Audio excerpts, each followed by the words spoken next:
Assalamualaikum warahmatullahi wabarakatuh. Alhamdulillah wassalatu wassalamu ala rasulih wa jazallahu anna Muhammadan ma huwa ahluh sallallahu alaihi wasallam. So this week we will be going over Surah Al-Ghashiyah and most likely the next surah after it. So, why is it not working now? So Surah Al-Ghashiyah, it is also a Meccan surah, and it goes over Judgment Day, so like and the resurrection, and it goes over proofs and evidences that Allah is one, and um, and that there's basically no need for a trinity, as as Christians would say. Um, so those are the two main things that it goes over. 1 second.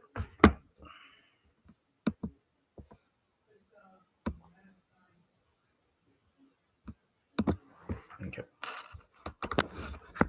So ayah number 1. أعوذ بالله من الشيطان الرجيم بسم الله الرحمن الرحيم. Sorry, some people are still joining. Okay. Okay, it's good. بسم الله الرحمن الرحيم. هل أتاك حديث الغاشية? So hal ataka just means it's a question. Hal means has or did. Ataka means come to you. Hadith means the story or the event. And ghashia means something that overshadows. So did the overshadowing event come to you? Or you can say did you hear about the overshadowing event? And so ghashia refers to Judgment Day, which will overshadow the entire creation and whose effect will encompass the entire universe. Um, so what's kind of interesting is that on Judgment Day, from Adam and Eve, Adam and Hawa, Rahima, not Rahima, Sallallahu Alaihi Wasallam, you could say to them too, from Adam and Eve all the way until the final human being that will ever be born, they were all male, female, babies, everybody. They will all be on the plane of Judgment Day, and also the jinns, So every single jinn that was ever born, and every single jinn that was ever has ever passed away, they will all be on the Day of Judgment. So it's going to be an absolutely massive field, huge numbers. Right now we have, I think it's 8 billion humans. Like that's what they say the number wise is. Um, question ला के दो so on Judgment Day, it's going to be massive, probably question लाओ or whatever amount of people it is. It's going to be a huge event. So ayah number 2 now continuing. It says, 1 second. Ayah number 2 now continues. It says, Wujuhu yawma idhin khashi'ah. So wujuh means faces. It's just a plural of wajhun, means faces. Yawma idhin means on that day. And then khashiyah means downcast or humbled. You can say humiliated. So Assalamualaikum. माजरत क्या मैं interrupt कर सकता हूँ? Can I interrupt you for just a moment? yeah, sure. Alaikum salam. Assalamualaikum. I am from Toronto, Richmond Hill. Somebody has given us this link. Me and my son, who is in grade 12, have joined today, but we don't know anything about this class. So please guide me. We are invited somewhere. So Sorry about that slight pause there. So continuing from where we were, at number 2, wujuhu yawma idhin khashi'ah.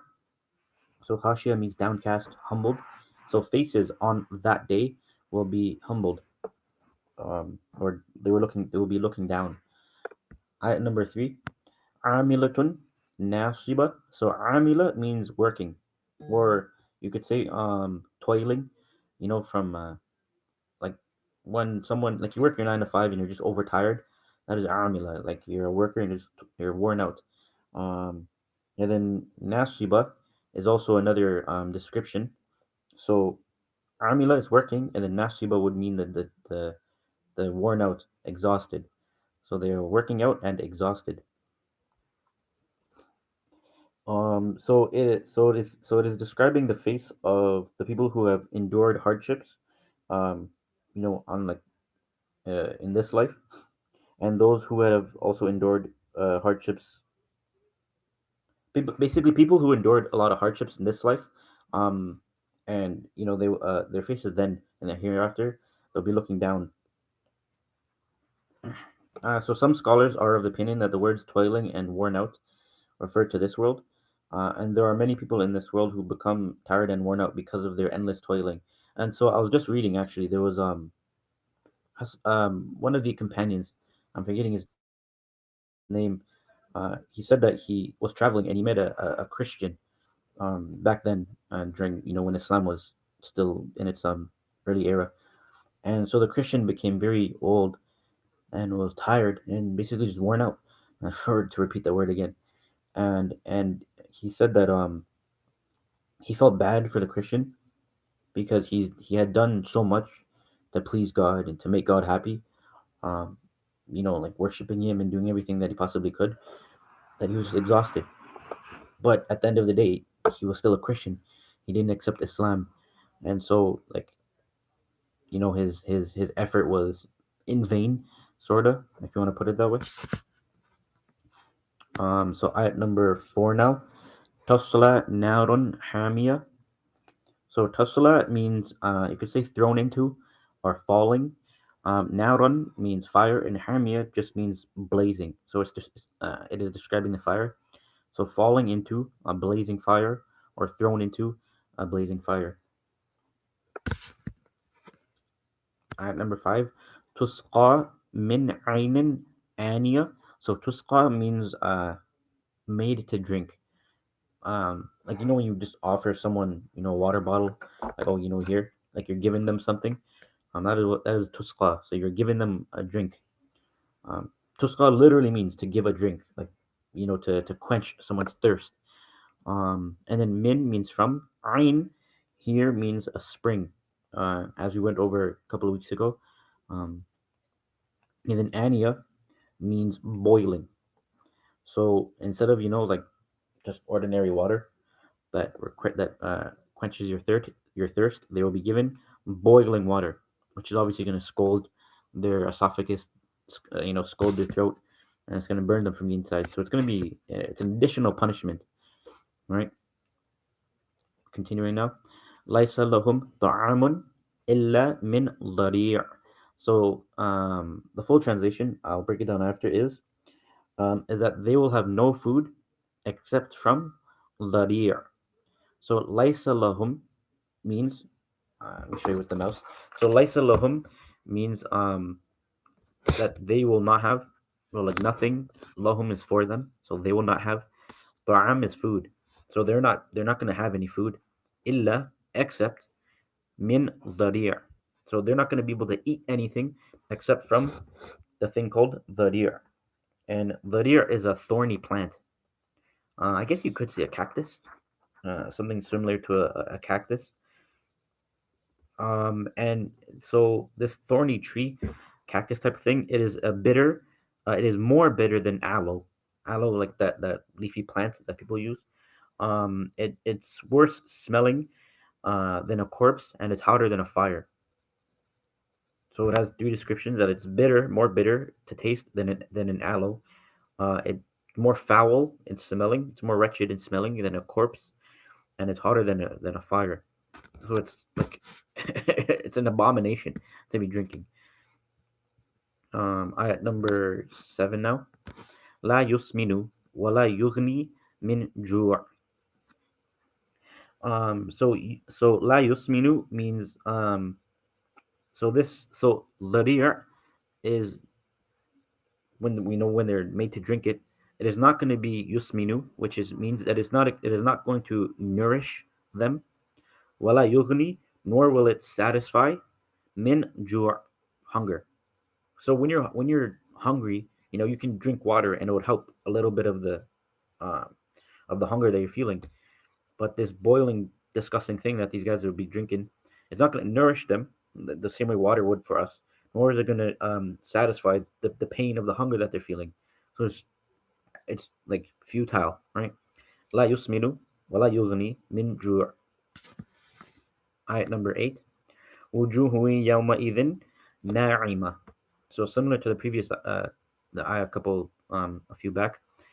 Wujuh yawma faces on that day. Na'ima. Na'ima means fresh and radiant.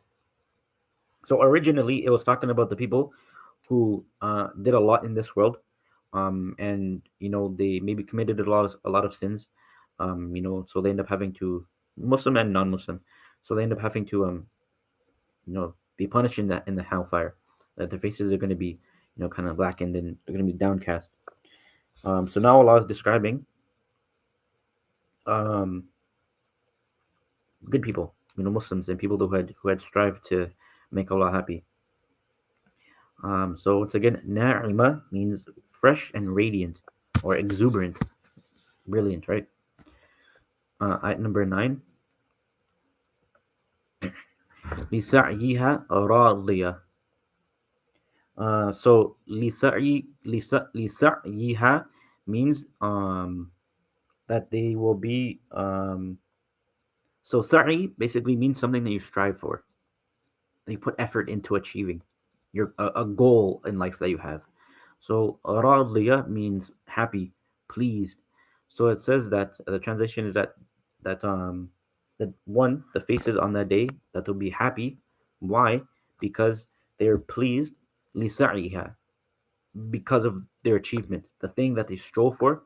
Uh, they were successful in attaining it, and so they're happy because of it.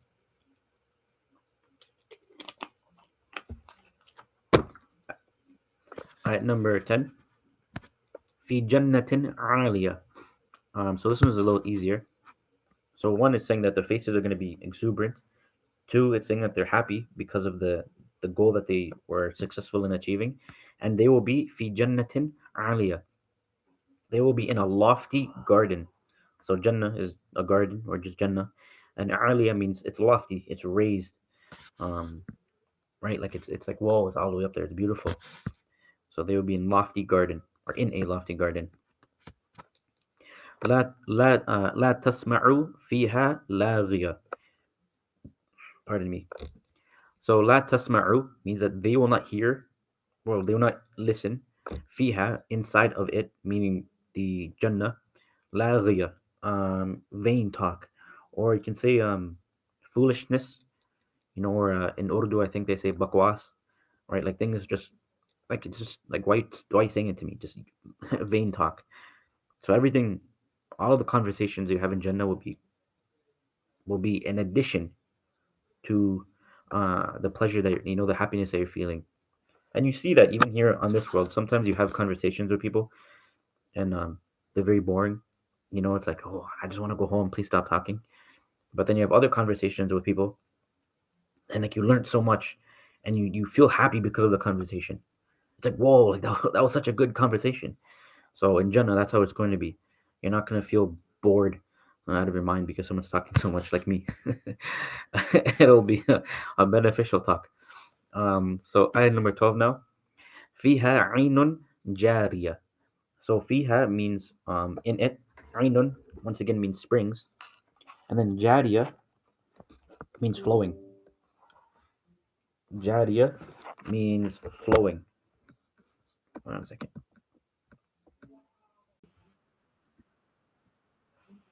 So fiha ainun jariya means in it is flowing springs. Um, Ayah number 13.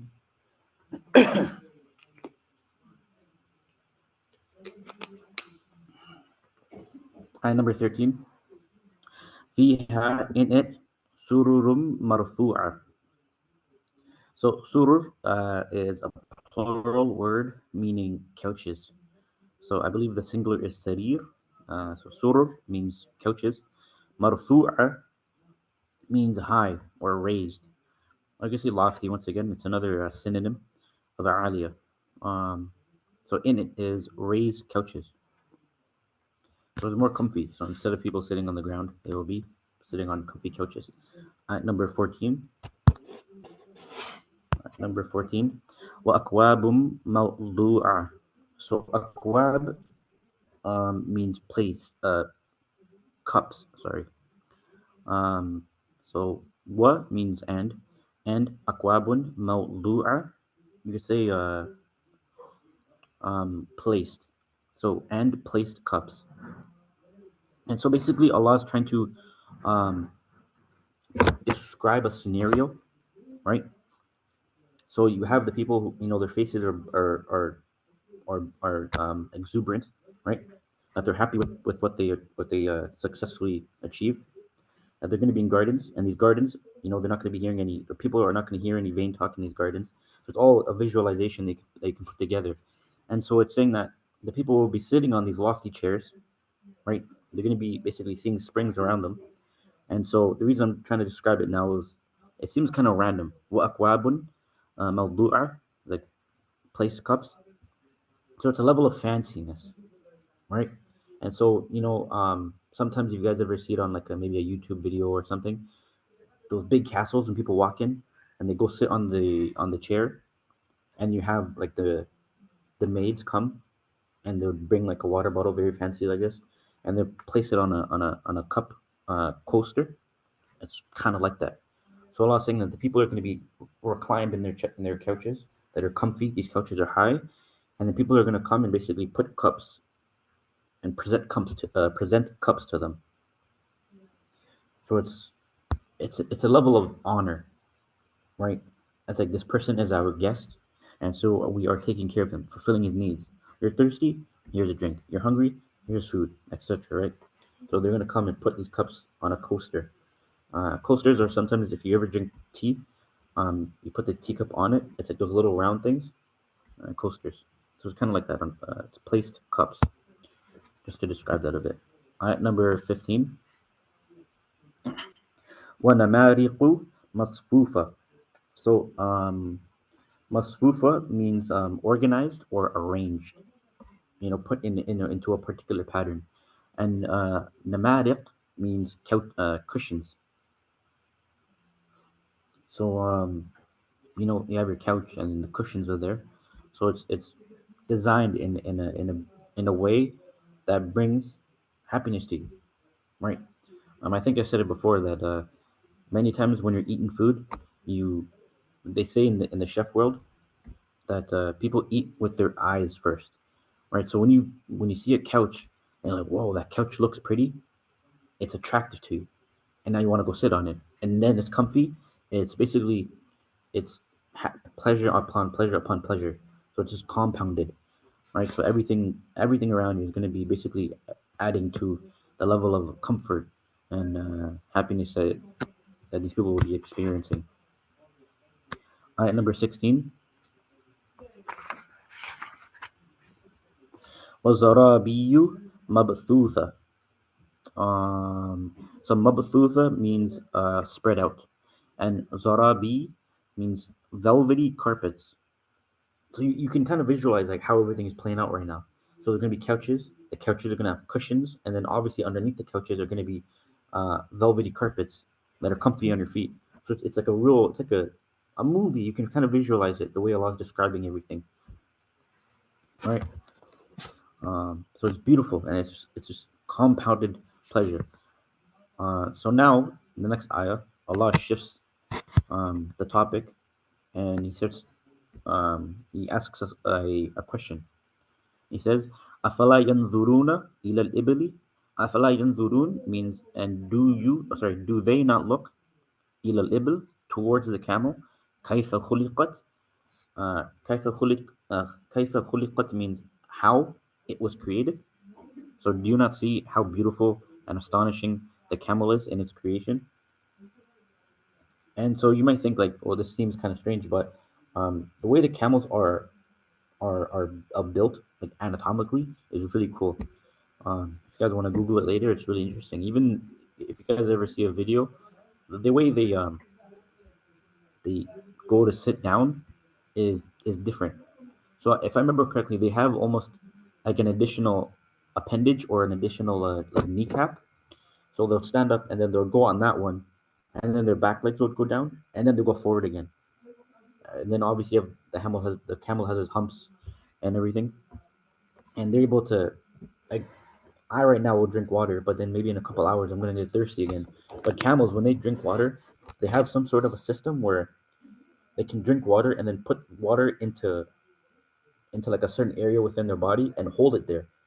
So if they're, walking across kilometers upon kilometers throughout the desert, there's no water, they can go towards that water storage hump or whatever, part it is that's in the body, take it, and then um, satisfy their thirst.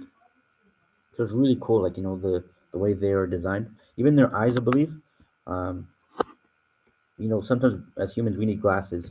If you're standing around, you have to cover your eyes. But camels have like a certain level of, like a veil over their eyes where sand and stuff like that, it doesn't bother them. It's really cool. Like they have certain characteristics about them that's very beautiful, and that's why Allah talks about it. So now continuing with ayat number 18, wa ila samai kaifa rufi'at, um, and towards the sky, kaifa, how, rufi'at, how it was raised. So he's saying, do not look towards the camels, how they're created, and do not look towards the skies, how it was raised. And then continue. What ilal jibali, and do not look towards the jibal, the mountains, kaifa nusibat, how they are firmly placed. Like you can't move a mountain, right? It's like almost impossible to move. Um, so it's all I was asking different questions. Like, are you not basically looking at the world and seeing different things, right? So at the beginning of this class, I mentioned that Allah talks about the oneness of Him, right? So all of these things, these inquiries now that Allah is proposing, He's refuting atheism, right? Like how is all of these things can come about on their own? It doesn't make any sense. Like do not look towards camels. Look to the skies. Look towards mountains. Look towards these different things and how they're all just in sync and it's beautiful. So it's refuting atheism. How can all of this be by nothing? It's illogical, right? Um, so ayah number 20 now. Wa ilal ardi, and towards the earth. Kaifa sutihat, how it was spread out. Right. So the horizon, when you look at it, or how massive the world really is. We just live in our little cities here and there, but when you actually look at, for example, even Canada, how massive Canada actually is. Like in Ontario alone, you can drive for what is, I believe, like almost 14 and 15 hours, and you'll still be in Ontario. That's massive, right? Ayat number 21 now. فَذَكِّرْ إِنَّمَا أَنْتَ مُذَكِّرْ. So Allah is telling the Prophet now, sallallahu alaihi wasallam, فَذَكِّرْ, so remind, إِنَّمَا أَنْتَ, you are only a مُذَكِّر, a reminder. That is your position. Your position is to remind the people about me, meaning Allah. Ayat number 22. لَسْتَ عَلَيْهِمْ بِمُصَيْطِرْ. So lasta alayhim means that you are not upon them, or you're not obligated um, to them as a musaytir. So musaytir means a guardian. That you're not here to. It's not your job as a nabi, as a rasul, sallallahu alaihi wasallam, to guide people, right? Because Allah says only Allah can guide, right? In the Quran. Um, so the Prophet's job is just to spread the message, tell the people, inform them of what they don't know, right? And then Allah will guide who He, yahdi ma yasha, that He will guide who He wills. He says, "Illa man tawalla wa kaffar." So illa, it says except or as for he, man tawalla, who turns away, wa kafar, and disbelieves or rejects the message that he's being told. Ayat number 24. فَيُعَذِّبُهُ فَيُعَذِّبُهُ اللَّهُ. So Allah will punish him, al-'adhab al-akbar, with the greatest punishment. Uh, right, so as you guys can kind of see what's happening, Allah is saying, Ya Rasulullah, basically go out and preach, and then Allah will guide who He wills. But those people who reject and they turn away from this preaching, this message, Allah is gonna give them a massive punishment. Next ayah, Inna ilayna iyabahum. It says, Inna ilayna. Inna means verily. Ilayna means towards us. Iyabahum is their return. Like you have to come back to God. Everybody has to pass away one day. You will return to God. Thumma inna alayna hisabahum. So upon after returning to us, it says, then after inna alayna, then it is upon us. So it is our responsibility, meaning God. Hisabahum is their accounting or their recompense. We know we're going to take them to account, like what's really happening. Right. So the next screen, the next surah, is now Surah Al-Fajr.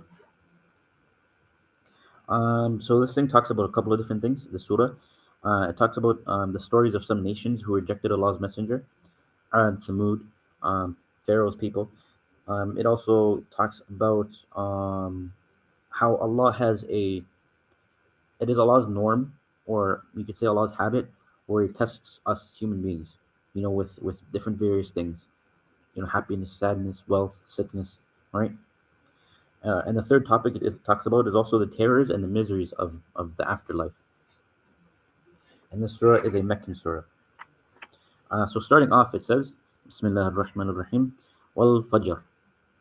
So it's an oath by Fajr, and Fajr you could say daybreak, like dawn, right when the day starts. So Allah's taking an oath by the Fajr, by the dawn. Walayalin Ashar, and by the 10 days. Sorry, and by the 10 nights. And by the 10 nights. Washaf'i wal watr, and by the odd. So shaf'i means even. My apologies. So shaf'i means even, and watr means odd.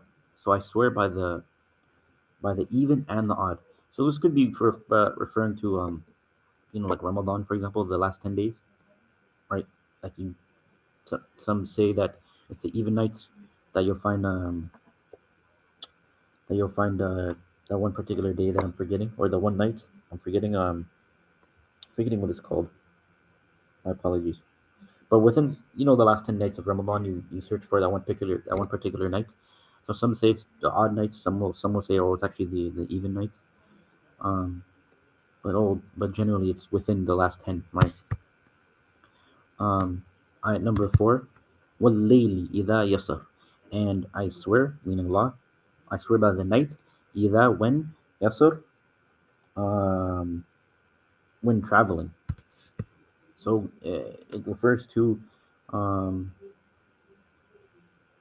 you could say, hold on one moment. So you could say that, you could say basically how we as humans, um, it's a couple different meanings. One is that we as humans, like when the night comes, when Maghrib comes, everybody goes home. When night, right? But then also we could say metaphorically that the night itself kind of moves, like the night pushes away the day, so it moves in a metaphorical sense, right? Ayat number 5. هل في ذلك قسم الذي حجر. هل في ذلك means is there in that, في ذلك in that, a qasam, an oath, للذي, for he who, حجر, for those who are intelligent, for those who think. Is there an oath in those things for he who is intelligent? So one side note, if I may, is that in Toronto culture, a lot of people say, "Oh, wallahi, fam, wallahi," and we kind of just take vain oaths. So it's not good to say, like taking oaths and saying wallahi all the time. It's not good. Or in any verification, Christians will say like, on my grandma, or on my grandma's grave, or I swear by Jesus, like stuff like that. Like just taking oaths isn't a good thing, because there's a severity to it. Like when you take an oath, They're supposed to be, okay, he's actually telling the truth right now, right? But when you say it so much consistently and habitually, that level of strength of, oh, he's actually telling the truth, goes down the drain. You guys understand? So it's better to try not to. Ayat number 6. Alam tara kaifa fa'ala rabbuka bi'ad. So alam tara kaifa. So do you not see, or have you not seen, kaifa fa'ala, how fa'ala means to do. So rabbuka bi'ad. So have you not seen how your Lord, rabbuka, dealt, meaning the fa'ala, bi'ad, with the group known as Ad? Have you not seen how Allah disposed of them, how He dealt with them? Irama, sorry, ayat number 7. Irama dhatil imad. So Iram was a city. It's the name of a city. Like we have Toronto. Iram was a city. Dhatil imad, and that city in particular, that possessed imad, mighty pillars. So right, so do you not see how your Lord dealt with Ad, the people of Iram, who people of that city, and the city that had pillars. Right. Continuing. Allati lam yukhlaq mithluha fil bilad. So allati lam yukhlaq means that which lam yukhlaq, which was not created, mithluha. It's you could say it's like, or it's copy, fil bilad, was not built in other cities. So basically Allah saying that this certain city, Iram, no other city was built like it. It was absolutely one of a kind. And that's what he's saying here. Allati lam yukhlaq, that which was not created. Mithluha, like any other city like it. Fil bilad just means in other cities. So no other city was built or created like Iran. Ayat number 9.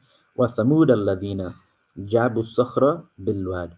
And so Thamud was the second group. Ad is the first one. So they were given a prophet. Thamud, I believe it was Salih that was given to Ad. Thamud was also given a prophet, I believe. Or maybe it was possible. I think it might also be possible that Salih went to both. I could be wrong. Continuing though, with Thamud al-Ladina and Thamud, um, you say al-Ladina means they who, referring back to Thamud.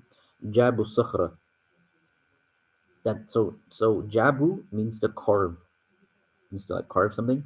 Sakhra, uh, rocks, bilwad, in the valley. Sorry. So Thamud, um, and Thamud, Alladina, the one who, or they who, Jabal Sakhra, who carved rocks, Bilwad, in the valley. And so you see this sometimes. He has like ancient, I believe Mesopotamia, or even in Egypt nowadays, and also some areas I think in Latin America. Um, there's certain areas where, like, in the giant rocks, there's like houses almost built. So it's really cool. Like, it wasn't us human, like the modern day human that built it. It's been here for thousands upon thousands of years. So it's really cool. So continuing, وَفِرْعَوْنَ ذِي الْأَوْتَادِ. And Fir'aun, dhil means he who, autad, who had stakes. Um, and this is stakes, meaning it's not the type of steak you eat. Rather, it's the steak. You know when you're making a kebab, for example, and you have that long piece of metal, and you put the steak on it, or the kebab, and then you put like green peppers, onions, and you roast that. So that metal is called a steak. Um, but in ancient times, in our times we use a steak for food, but back in the day, people would use that same steak, make a very massive big one of it, and basically shove it into people, killing them. Um, and it was a form of torture, a punishment. So that's what they would do. They would impale people with these massive stakes, and this is something that Fir'aun would do. Right? He would he would impale people with these things. And it's also said that he had a lot of stakes for military uses. Like they would, um, like gore people with them when they're fighting and stuff. So he just had a lot of these things. Ayat number 11. Alladhina taghaw fil bilad. So it's referring back to Fir'aun.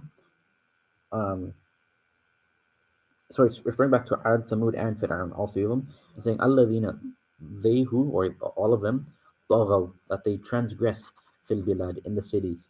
Meaning that these three groups, that that that they were just very um, bad people, right? And they did a lot of wicked things in their cities.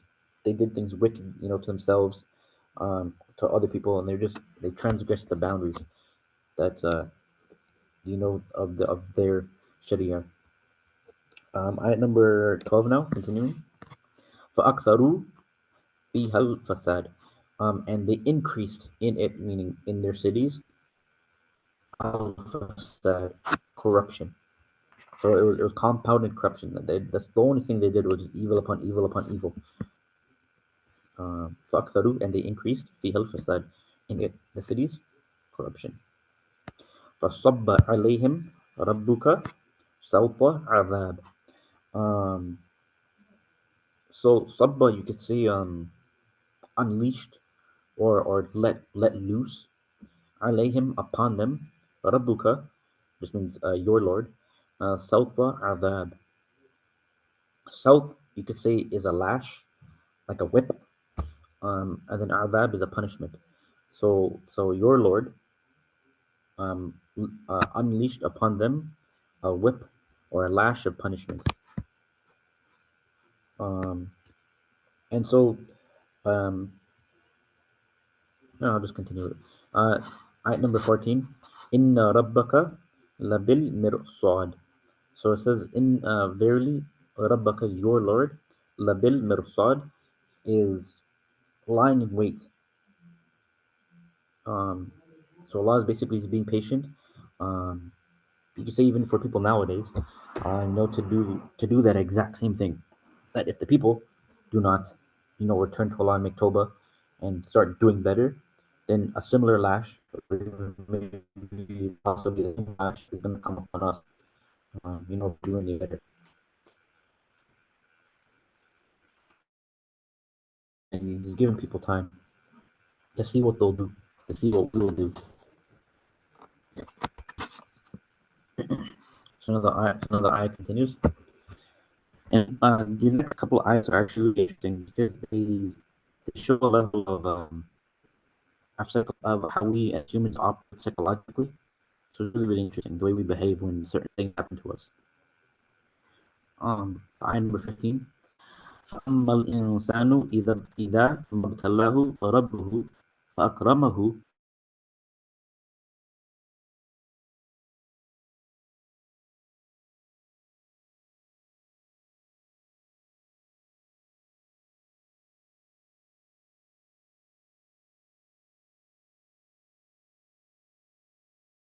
What happened? Well,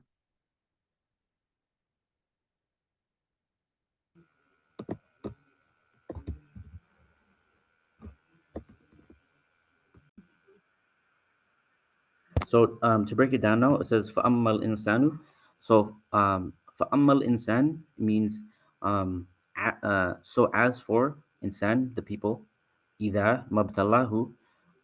Actually, I have to break it down kind of wholly. So right here, so إِذَا مَبْتَلَاهُ رَبُّهُ means when his Lord, you say his Lord tests him, right? Like as for the people, that when his Lord tests him, um,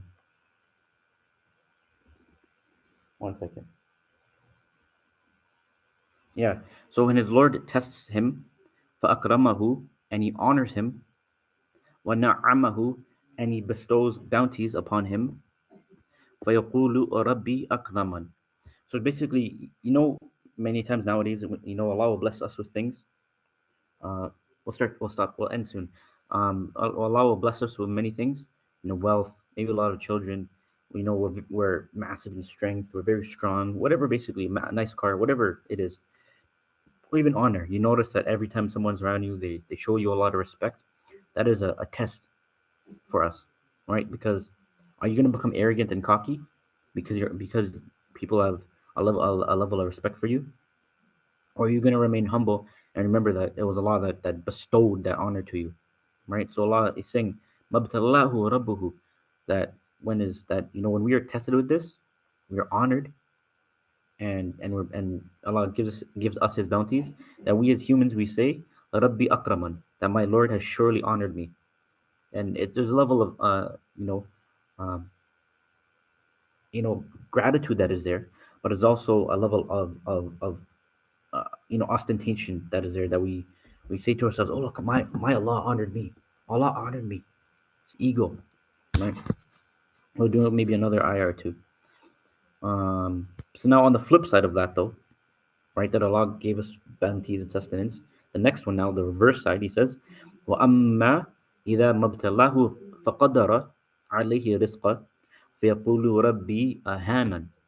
And it says, وَأَمَّا, and as for إِذَا مَبْتَلَاهُ, that when his Lord tests him, فَقَدَرَ عَلَيْهِ رِزْقًا, and He restricts upon him his sustenance, فَيَقُولُ, so he will say, رَبِّي أَهَانًا.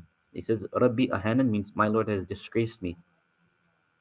You see the opposite now? So when the person was benefiting so much, reaping all of these rewards, and he's saying, my Allah has honored me. But now on the flip side, now maybe you lost your job, you got fired, you're not making all the money anymore, and you're like, oh man, like something's wrong with me. Allah has disgraced me. That doesn't necessarily uh, mean what it is, right? If you think about it, right here, Allah uses the same word twice. Mabtalahu Rabbu. And then right here, Mabtalahu. So both times it's a test. So you could, in the first one, if you're egotistical because of the honor that you're now receiving, and you're egotistical, you failed that test, right? You failed it. So you're still technically dishonored, even though Allah is blessing you with things. And now in the second one, Allah is holding his money, and Allah is not giving him any money. But the person is going to say to himself, "Oh, look, I'm poor now. This must mean that Allah is mad at me." But that doesn't mean the case, because if you're patient and you say, Alhamdulillah, I have the little $5 in my bank account. It is what it is. You say Alhamdulillah, and you kind of accept it. That's an honor now. You passed the test. You're tested in both ways. The first one you failed because you're egotistical. The second one, you passed the test because you were grateful that you have a little bit of money and you're able to pay your rent and you're able to manage. Alhamdulillah, everything is cool. So on the second one, you were honored. Although if you think about it, it seems like dishonorable because you lost all your wealth. So basically, all in all, it means that whatever way you operate mentally, and the way you go on when certain things happen to you in your life, um, depicts if you're actually going to be honored because of that situation, or if you're going to be dishonored because of that situation. And so I'm going to end off with a hadith that kind of ends that off, this little note here perfectly. It says that the Prophet ﷺ said, he said, strange or ajibun, or how strange is the way of the believer, us Muslims. And he says that this strangeness, this ability is nobody has it except us Muslims, except the mu'min. So he says that when a person, a believer, is tested and he's patient, for the test that he's going through, like the difficulties in life, and he's patient, he says that is a good thing because of the patience that he went through, and Allah is going to reward him for it. So it's a good thing. But on the flip side, where if he's granted all of these things in life, and it just seems like like blessings upon blessings are just being showered upon him, and he's thankful, he has shukr, he's thankful to Allah, then that is also a blessing. So saying whatever way, basically, if you're being tested with difficulties and you're patient, it's a blessing. And the flip side, if you're being tested with an unlimited amount of good things happening to you in life, and you're thankful for it, then that too is a blessing. And that is basically a paraphrasing of the hadith. And no matter way we are, as long as we operate under those two, those two ways, it'll be a blessing for us. inshallah. So that was ayat number 16. Next week we will end off with next week we'll start off with ayat number 17 of Surah Al-Fajr. So before we do cut off, are there any questions? Anything I should continue to go over? If not, then I will see you guys next week, inshallah. Let me know. Everything's cool? Okay. And Assalamualaikum warahmatullahi wabarakatuh. Jazakumullah khairan, guys, for coming. And I hope to see you again next week, inshallah. Allah Hafiz. Take care.